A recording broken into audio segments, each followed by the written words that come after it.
Эң мыкты окуу куралдарынын катарын толуктап келген калем тууралуу кызыктуу фактыларды сунуш кылабыз. Заманбап үлгүдөгү алгачкы сыя калемди Ласло жана Георг Биро аттуу ага-инелер ойлоп тапкан. 1943-жылы атайын өнөр жайларда кадимки учак элесиндегилер чыгарыла баштаган. Атайын аскер кызматкерлери үчүн мындай сыя калем белекке берилген.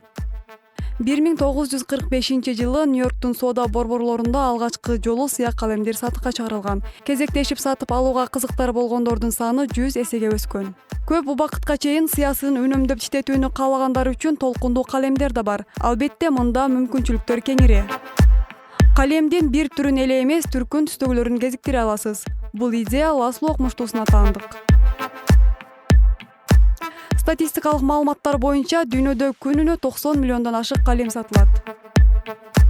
Америкалык окумуштуулар сүйлөп жазуучу калемди ойлоп табышкан. Аны компьютерге туташтырып койсоңуз, сиздин каталарыңызды өзү оңдоп чыгат.